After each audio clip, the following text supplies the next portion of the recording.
Cap vers l'Amérique du Sud en Guyane pour ce nouveau numéro de Sous les cocardes. Située à 7000 km de la métropole, la Guyane est à la fois le plus grand département de France et le seul territoire français d'Amérique du Sud.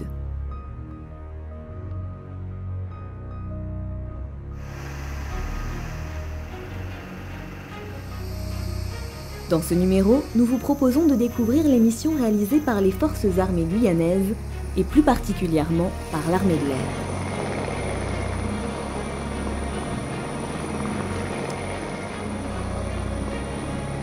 Engagée en profondeur dans la forêt guyanaise pour l'opération Harpie, sur mer dans la lutte contre la pêche illégale ou en appui logistique dans la mer des Caraïbes, les aviateurs et leurs machines sont soumis à un rythme opérationnel intense dans des conditions climatiques souvent éprouvantes. L'armée de l'air a une autre mission primordiale, assurer la protection du site de Kourou, notamment lors du tir de la fusée Ariane.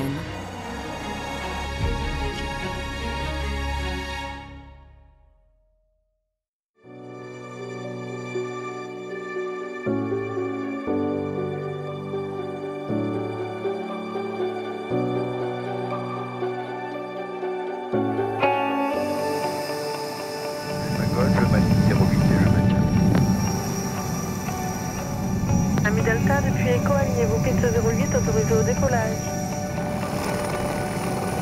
Le vent 110 degrés 11 heures, rappelez à la Madeleine.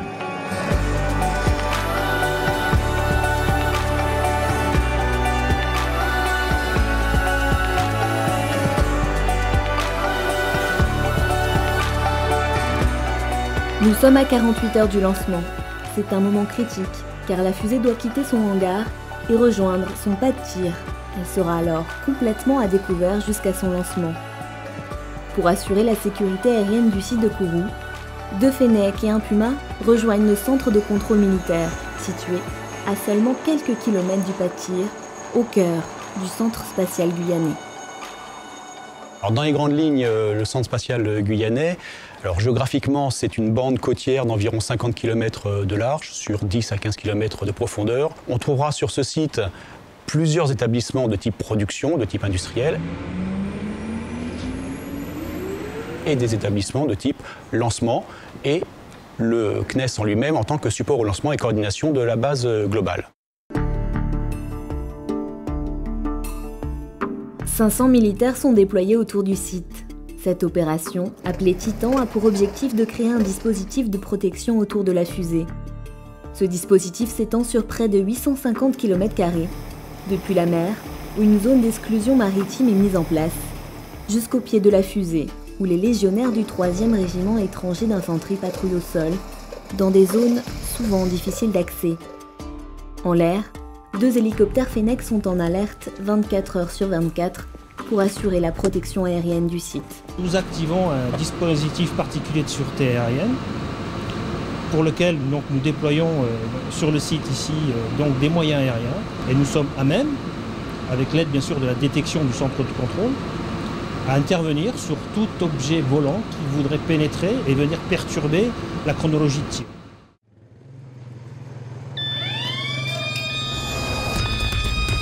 Et correction, je confirme 2 personnes absents en arrière. Reçu, 2 personnes devant, 2 personnes derrière.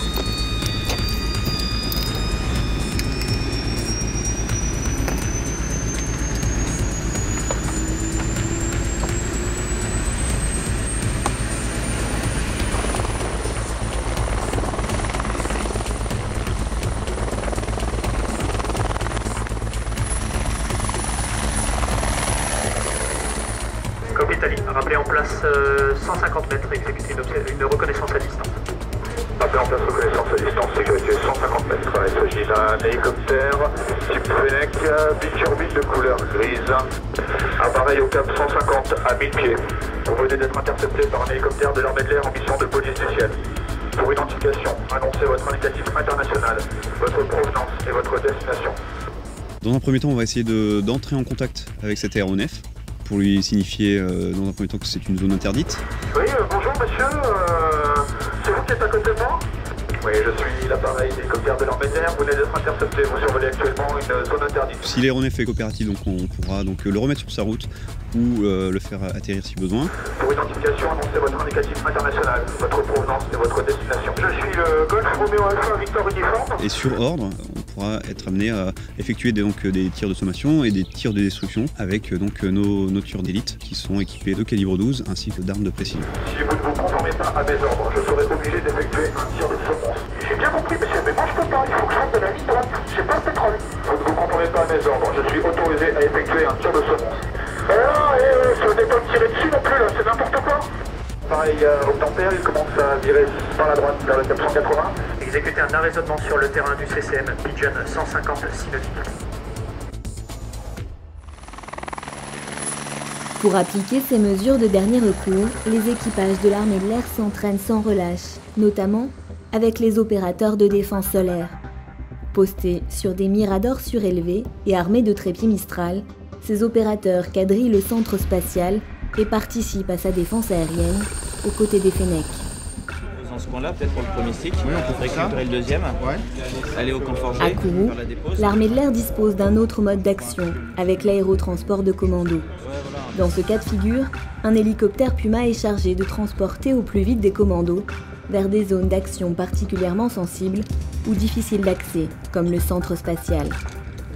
Tous les cas de figure sont envisagés, l'entraînement colle au plus près de la réalité. Vous tondrez bien droit et ça évitera de faire la pendule sous l'hélico. Donc comme il vous a dit, on commence par le rappel. Si les deux premiers rappels sont bons, on passe à la corde. Pendant la descente, s'il y a un blessé par terre, si c'est le premier, on en envoie encore un ou deux. Si jamais c'est en cours de descente et qu'il y en a déjà 3 par terre, on stoppe la descente.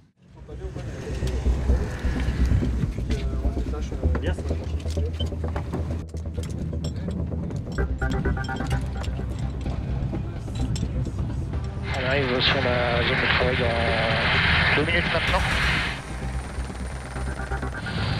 Le premier binôme, le premier en descente, pardon, passer la mi-hauteur, verticale en descente, au sol, 5e sur la corde verticale en descente, au sol, 6e sur la corde verticale en descente, au sol, 7e et dernier vertical en descente. On fera un tour, au sol pour le dernier et je remonte la corde. On va faire un décollage. Ouais, c'est bon. Rapidement, on décolle dans l'axe.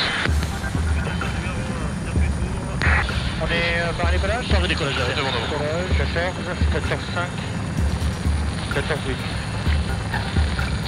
2 fois. Ok.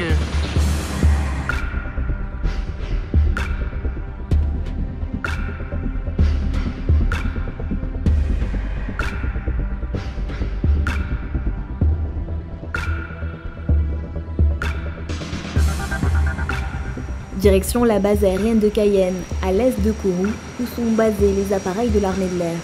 Chaque jour, ils participent à l'ensemble des opérations militaires menées sur le territoire.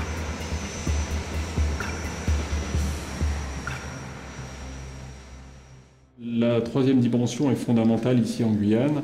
Le territoire est extrêmement vaste, avec très peu d'infrastructures routières. Lorsqu'on veut se rendre dans l'intérieur du territoire, c'est, pour vous donner un ordre de grandeur, plusieurs jours de pirogue qui sont nécessaires.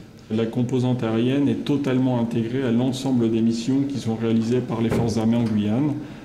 On est un peu incontournable puisque les moyens que nous mettons en œuvre sont indispensables à l'exécution de l'ensemble des missions.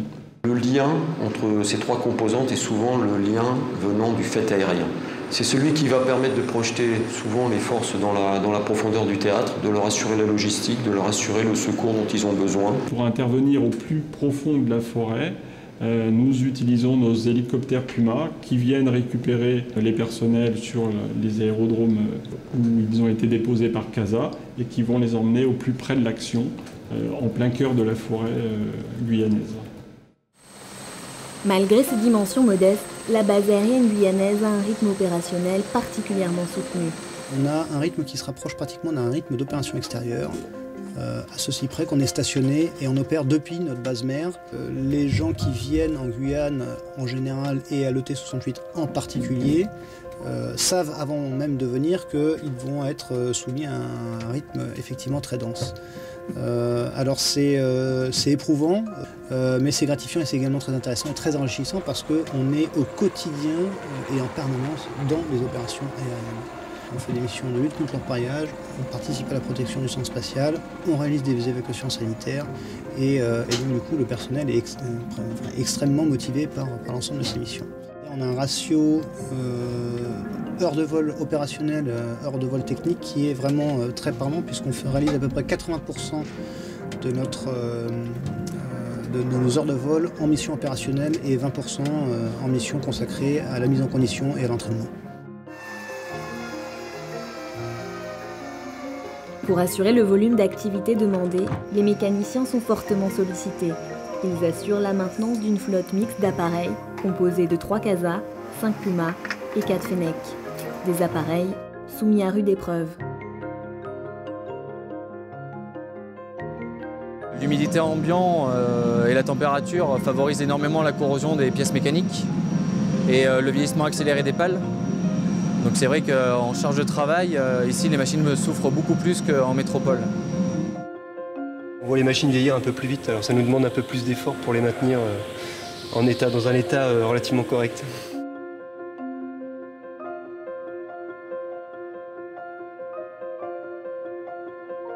Si les hélicoptères permettent d'opérer en profondeur dans la forêt guyanaise, le CASA est un avion de transport tactique doté d'une allonge qui lui permet d'opérer sur tout le territoire et même au-delà.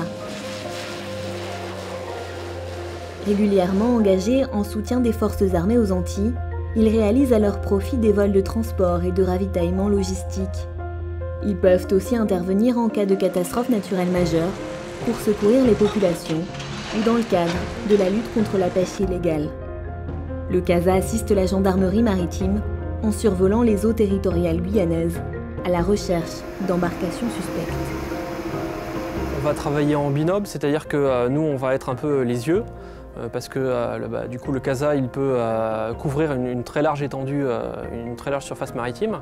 Avec les informations en fait, que nous on relève, on va transmettre ce qu'on appelle les pistes, c'est-à-dire la position du bateau suspicieux entre guillemets et sa direction, qu'est-ce qu'il est en train de faire. On transmet ça donc à un navire qui lui est en train de patrouiller dans les eaux pour que lui aille intercepter ce navire sur nos informations.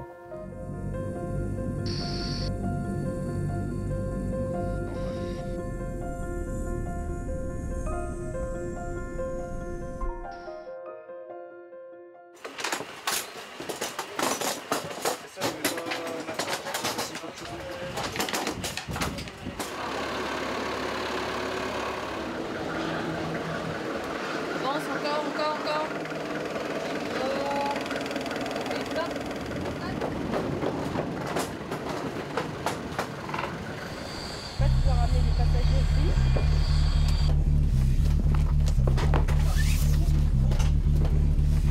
Régulièrement, les CASA transportent du fret et du personnel vers les principaux points d'appui où sont stationnés les militaires français. En 2015, les appareils de l'armée de l'air ont ainsi transporté plus de 1000 tonnes de fret et près de 12 000 passagers.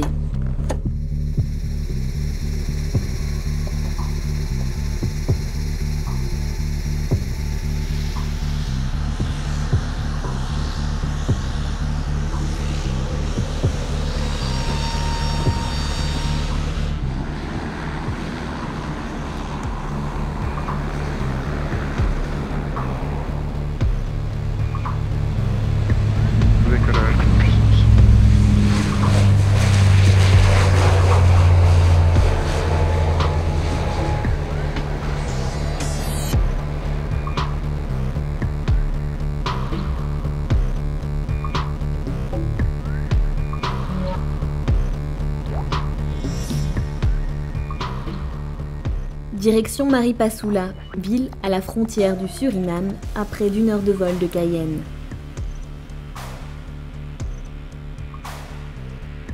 Au quotidien, les pilotes réalisent des prouesses pour se poser puis redécoller. Le terrain de Maripasoula est 2 fois moins long et 3 fois moins large qu'une piste standard et ne dispose d'aucun moyen d'aide à l'atterrissage. Le pilotage doit être fin et précis.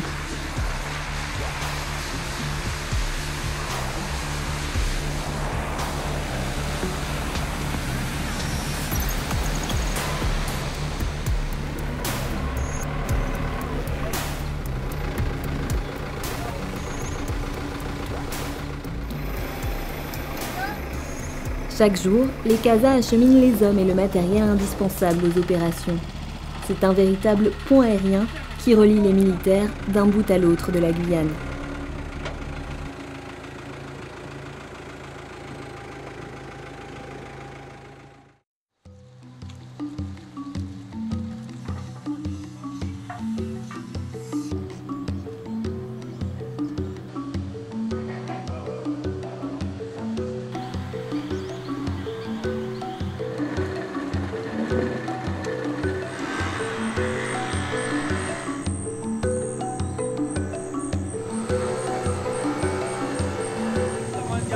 Au cœur du territoire guyanais, les forces armées sont engagées dans l'opération Harpie.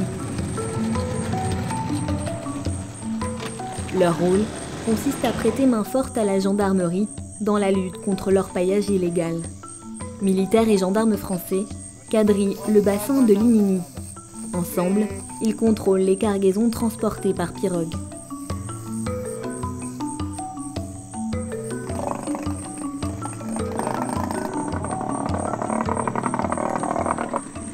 Il y avait quoi dans la pirogue? Il y avait juste un bidon. Ouais, mais les fûts derrière ou devant le bidon? Derrière, c'est vide. Après, c'est que des affaires de... Là, devant, ouais, je pense que c'est que des habits. Il faut savoir que Maripasoula est entièrement enclavée, donc il n'y a pas de piste d'accès depuis Cayenne ou depuis la côte. Donc nous devons être mis en place par air obligatoirement ou par pirogue. Donc par pirogue, c'est 2 jours de déplacement, ce qui est très long et fastidieux.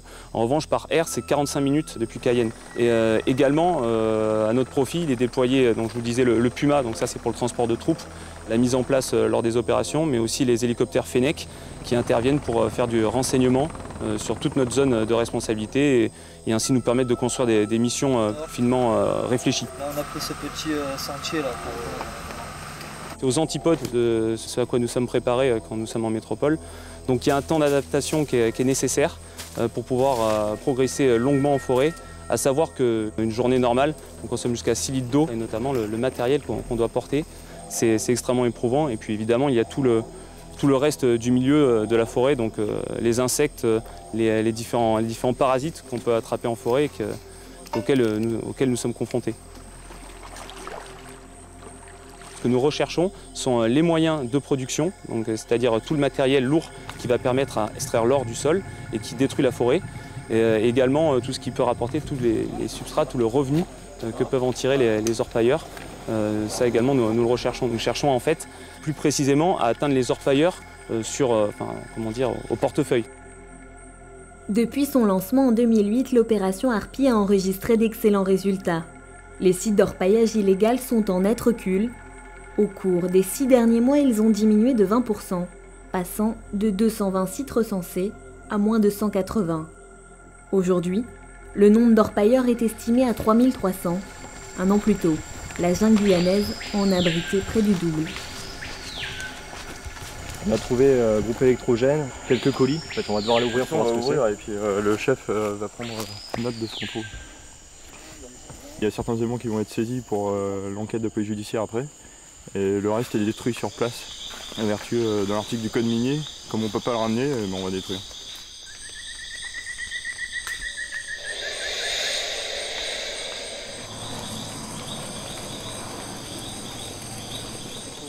C'est une pompe à huile.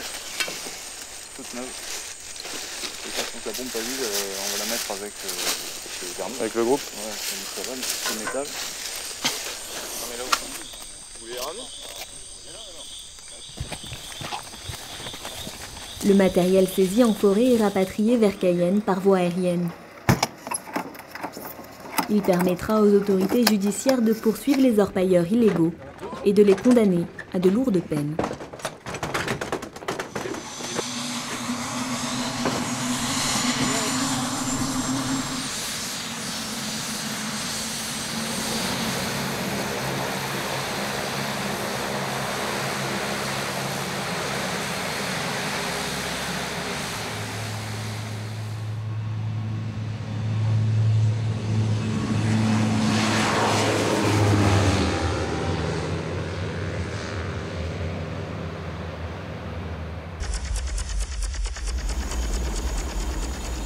Retour vers Kourou, à quelques heures du tir de la fusée. La sécurité est maximale aux abords du centre spatial guyanais. Radio sur 140 décimales, le 100 en considérant cette fréquence comme fréquence de garde. Le centre de contrôle militaire situé au plus près du Patir observe en permanence la situation aérienne autour du site et déclenche, si nécessaire, les moyens appropriés. Nos moyens aériens sont quand même activés 20 minutes avant le tir, là où nous mettons en l'air nos moyens, pour deux raisons. D'un point de vue sécurité, s'il y avait un problème au niveau du tir, préférable que les aéronefs soient déjà en l'air et un petit peu éloignés du pas de tir. La deuxième, c'est qu'une fois que les hélicoptères sont en l'air, ils ont une meilleure réactivité pour pouvoir prendre en compte une menace imminente, et c'est essentiellement une menace contestataire. Pas de question aujourd'hui, on ne peut jamais dire jamais, une menace terroriste ici n'a encore pas d'actualité, néanmoins, nous sommes vigilants et prêts à répondre. Les contrôleurs ont devant eux des scopes de radar qui leur permet d'identifier des objectifs, de les classifier. Au travers de ces écrans, on peut avoir différentes informations, la position, la distance par rapport à la fusée, qui va nous permettre d'adapter notre réponse en fonction du temps de réaction qu'on va avoir compte tenu de la distance. On est deux contrôleurs de défense aérienne, ce qui permet de faire décoller en simultané deux hélicoptères armés. On a deux opérateurs de surveillance aérienne qui font vraiment la surveillance autour du centre spatial et dans la zone interdite et la zone tampon en période de DPSA. Ensuite, on a la haute autorité de défense aérienne qui est présente, qui donne les ordres des mesures actives de sûreté aérienne quand on doit aller intercepter un appareil. La dernière présentation qu'ils font, c'est sa première. Voici, vous me rappellerez toutes les 15 minutes.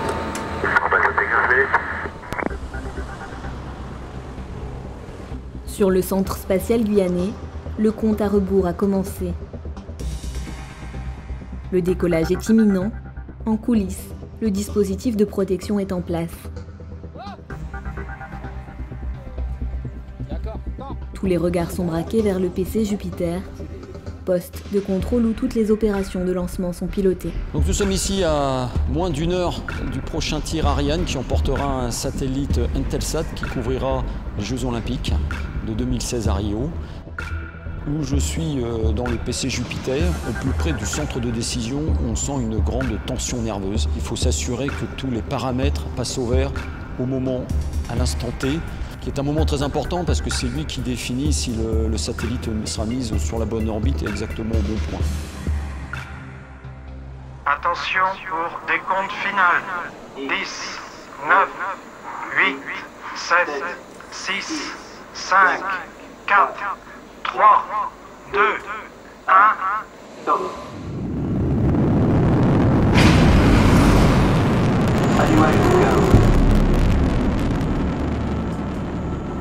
Allumage EAP, décollage.